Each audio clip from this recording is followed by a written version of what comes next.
My guest today is William Binney, a whistleblower, former National Security Agency official. He was one of the first to reveal the agency's massive domestic spying program. Mr. Binney revealed that NSA sought and received access to telecommunications companies' domestic and international billing records, that it has intercepted somewhere between 15 to 20 trillion communications. Mr. Binney also claims that in order to cover its warrantless surveillance, the agency concealed it under the patriotic-sounding name Terrorist Surveillance Program. Mr. Binney, thank you so much for coming. In light of the Petraeus/Allen scandal, while the public is so focused on the details of their family drama, one may argue that the real scandal in this whole story is the power, the reach of the surveillance state. I mean, if we take General Allen, thousands of his personal emails have been sifted through private correspondence. I mean, it's not like any of those men was planning an attack on America. Does this scandal prove the notion that there is no such thing as privacy in a surveillance state? Well, yes, that's what I've been basically saying for quite some time, is that the FBI has access to the data collected, which is basically the emails of virtually everybody in the country, and the FBI has access to it. All the congressional members are on this surveillance too. It's not, no one's excluded. They're all included. So yes, this can happen to anyone if they become a target for whatever reason. If they are targeted by the government can go in, or the FBI or other agencies of the government can go into that database, pull all that data they've collected on them over the years and reanalyze it all. So retroactively analyze everything they've done over the last 10 years at least. And it's not just about those who could be planning, who could be a threat to national security, but also those who could be just... It's everybody.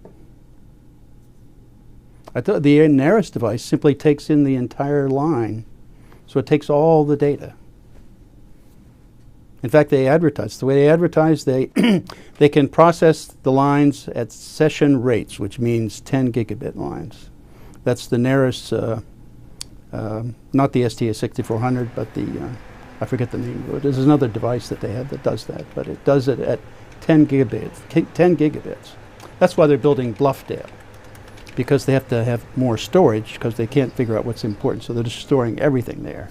So all that email is going to be stored there for the future. But right now it's stored in different places around the country. But it is being collected and FBI has access to it. You mean it's being collected in bulk without even requesting the providers? And then what about Google, releasing this biannual transparency report and saying that the government's demands for personal data is at an all-time high, and for all of those requests in the U.S., Google says they complied with the government's demands 90% of the time. But they're still saying that they're making the requests. It's not like it's all being funneled into that storage. What do you say to that? Well, I would assume that that's just simply another source of the same data that they're already collecting. Mark Klein, in his declarations in the court about the AT&T facility in San Francisco, documented the NSA room inside that AT&T facility where they had Ex-Nsa devices to collect data off the fiber optic lines inside the United States. So that's kind of a powerful device that would collect everything that was being sent. It could collect on the order of over 100 billion 1,000 character emails a day, one device. So that gives you an idea of the magnitude of the kind of collection that's going on. Well, you're saying they sift through, those are billions of emails. Yep. I wonder, how do they prioritize? I mean, is it like foreign nationals first? How do they prioritize? How do they filter it? I don't think well, first of all, I don't think there's any filtering. They're just going to store it all, okay? So then it's just a matter of selecting it when you want it. So if they wanted to target you, they would take your attributes and go into that database and pull out all your data. That's what I was going to ask. Are they reading my Gmail? I don't know. I should say there is no Afghanistan general in my mailbox. I know. Do you think now that I said that, they will stop looking into my mailbox? I don't think that will make any difference, no. If they had you on the target list, you're on the list. So. Were you on the target list? I'm sure. I believe I've been on it for quite a few years, yeah. So I keep telling them everything I think of them in my email, so that when they read it, they'll understand what I think of them. Do you think we should all like leave messages for the Absolutely, NSA sure. in our mailbox? Sure. Mr. Binney, you blew the whistle on the agency when George W. Bush was president. With President Obama in office, in your opinion, has anything changed at the agency? In the surveillance program, in what direction is Sure. this administration taking Yeah. program? The change is that it's getting worse. They're doing more. That's why he is supporting the building of the Buffdale facility, which is over $2 billion they're spending on storage alone of data. So that means that they're collecting a lot more now, and they need more storage for it. So that facility, by my calculations that I submitted in a sworn affidavit to the court for the Electronic Frontiers Foundation lawsuit against NSA, would hold on the order of 5,000 exabytes or 5 zettabytes of data. Just at current storage capacity that's being advertised on the web that you can buy currently. And that's not talking about what they have in the near future. Okay, so what are they going to do with all of that? I mean, okay, they're storing it. Why should anybody be concerned? Well, if you ever get on their enemies list like Patriot did, or for whatever reason, then you can be drawn into that surveillance. Do you think they were the General Petraeus, who was idolized by the same administration, or General Allen? Well, there's certainly some questions that have to be asked, like why were they targeted to begin with? What law were they breaking, or what probable cause did they have to begin in the even case to of General surveil Petraeus, one would argue that okay, there could have been security breaches, something like that. But with General Allen, I don't quite understand, because what they were looking into were his private emails to this woman, and well, that's the whole point. Yeah, the whole point is what probable cause from the beginning. And why did they? I'm not sure what the internal Make it politics public. is. Yeah, well, that's part of the problem. This government doesn't want things in the public. It's not a government, a transparent government. So whatever they're doing, whatever reason they had to motive, and whatever the motivation was, I'm not privy to it, so I don't really know. But I certainly think that there was something going on in the background that made them target those fellows. I mean, otherwise, why would they be doing it? There is no crime there. It seems that the public is divided between those who think that the government surveillance program violates their civil liberties and those who say, I have nothing to hide, so why should I care? What do you say to those who think that shouldn't concern them? The problem is, if they think they're not doing anything that's wrong, they don't get to define that. The central government does. The central government defines what is right and wrong and whether or not they target you.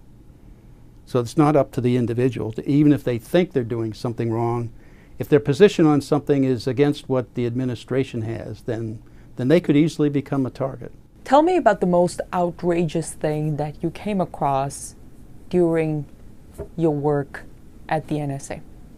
Well, the violations of the Constitution and any number of laws that existed at the time. That was the part that I could not be associated with. That's why I left there. They were building social networks on who is communicating and with whom inside this country, so that your entire social network of everybody, of every U.S. citizen, was being compiled over time. So they were taking from one company alone roughly 320 million records a day. That's how over time that's probably accumulated up to close to 20 trillion over the years. The original program that we put together to handle this, to be able to identify terrorists anywhere in the world and alert anyone that they were under jeopardy, would have been able to do that by encrypting everybody's communications except those who were targets. So that in essence you would protect their identities and the information about them until you could develop probable cause, and then once you showed probable cause, then you could do a decrypt and target them. And we could do that and isolate those people all along. That wasn't a problem at all. There was no difficulty in that. But it sounds very difficult and very complicated. Easier to take everything in and... No, it's easier to use the graphing techniques, if you will, of the relationships for the world to filter out data so you don't have to handle all that data. And it doesn't burden you with a lot more information to look at than you really need to solve the problem. So do you think that the agency doesn't have the filters now? No. You have received the Callaway Award for civic courage. I congratulate you for that. Thank you.